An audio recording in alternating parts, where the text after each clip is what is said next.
पेट के एसिड के बारे में आपने सुना होगा, एंजाइम्स के बारे में भी आपने सुना होगा, लेकिन एक और डाइजेस्टिव जूस है जो कि फैट जैसे बड़े मॉलिक्यूल को तोड़ने का काम करता है, लिवर को डिटॉक्स करने का काम करता है, साथ ही साथ ये आपकी आंतों को सुचारू रूप से चलाए रखने का भी काम करता है।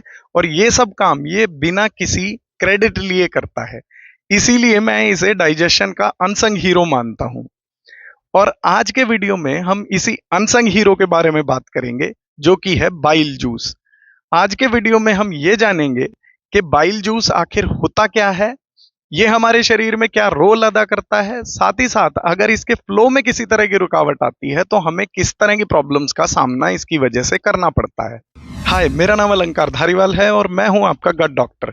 पिछले 18 सालों में हजारों लोगों के सैड गट को हमने हैप्पी गट में बदला है। खाने को लिक्विड बना के लेना ही हमारी गट का प्रेफर्ड चॉइस है और इस लिक्विफिकेशन के लिए वाटर को एज अ मीडियम हमारा गट इस्तेमाल करता है। और जैसा कि हम सबको पता है कि फैट जो है वो पानी में नहीं घुल सकता है, तो इसके लिए बड़ी शानदार टेक्निक हमारी गट इस्तेमाल करती है। वो लिवर से एक बाइल जूस नाम का एक सब्सटेंस बनवाती है जो कि गॉल ब्लैडर में स्टोर किया जाता है।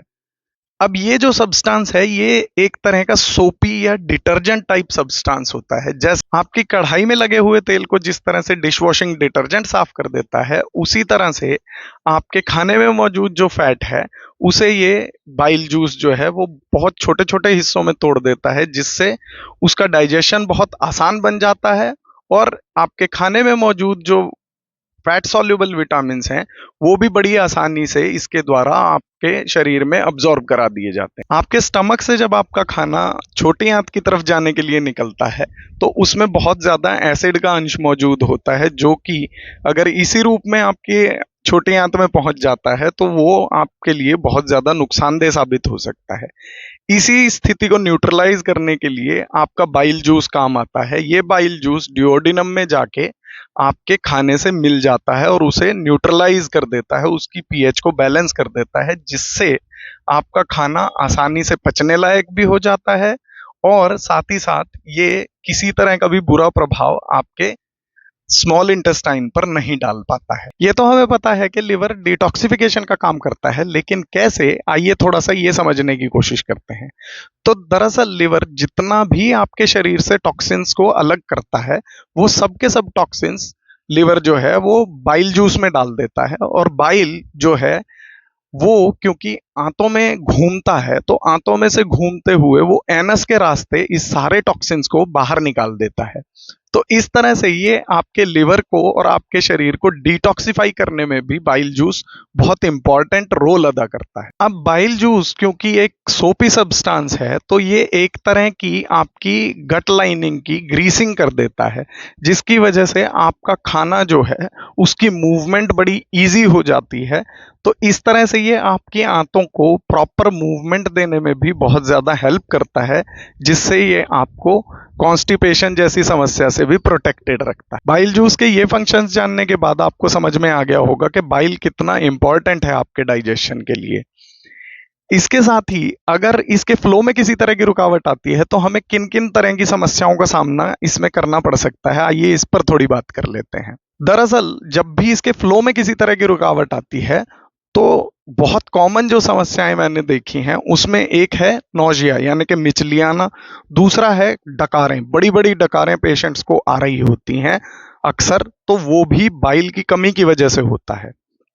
इसके साथ सिर दर्द और कंधों में दर्द, खास तौर पे दाईं साइड में जो दर्द आपको अक्सर रहता है, जिसे लोग अक्सर सर्वाइकल की समस्या से कंफ्यूज कर देते हैं, वो जनरली बाइल की कमी की वजह से ही होता है। अगर आपको पेल कलर का चिपचिपा पानी में तैरने वाला स्टूल आ रहा हो तो वो भी अक्सर बाइल जूस की कमी की वजह से ही होता है।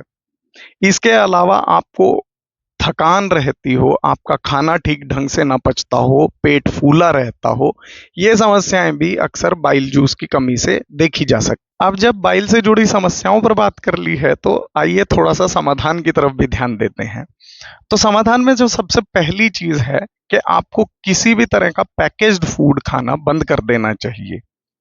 क्योंकि इसमें बहुत ही घटिया किस्म के ऑयल्स यूज होते हैं जो कि आपके लिए डेट्रीमेंटल होते हैं, और रिफाइंड कार्बोहाइड्रेट भी इसको थिक बनाने में एक्चुअली में काफी ज्यादा मददगार साबित होता है। दूसरी चीज जो आपको करनी चाहिए वो करना चाहिए कि आपको अपना रिफाइंड ऑयल जो है वो बेटर ऑयल से बदल देना चाहिए। जैसे आपको घी या फिर नारियल तेल जैसे तेल खाने के लिए उपयोग में लाने चाहिए। तीसरी चीज जो हो सकती है, आपको गर्म पानी का इस्तेमाल खाने के लिए करना चाहिए। कोशिश करनी चाहिए कि आप खाने के टाइम पे ठंडा पानी अवॉइड कर सकें, क्योंकि इससे भी जो बाइल जूस है वो थिकन होता है। एक और काम जो आप कर सकते हैं कि 1 इंच अदरक के टुकड़े को 1 कप पानी में डालकर पका लीजिए और उसे जो है छानकर आप हर खाना खाने से 15 मिनट पहले पी लीजिए, तो आपको काफी ज्यादा हेल्प इसको बाइल जूस को थिकन होने से बचाने में इससे मिल जाएगी। आज के इस वीडियो में बाइल जूस से रिलेटेड जो जानकारी दी गई है उसमें आपके लिए क्या नया था, मुझे कमेंट बॉक्स में जरूर बताएं। अगर किसी गट पेशेंट को जानते हैं उसके साथ वीडियो जरूर शेयर करें, और अगर आप भी गट हेल्थ या ऑटो इम्यून कंडीशंस के बारे में जानकारी रखना चाहते हैं तो चैनल को सब्सक्राइब जरूर कर लें। मैं मिलता हूं आपसे अगले किसी वीडियो में, तब तक के लिए स्वस्थस्य स्वास्थ्य रक्षणम।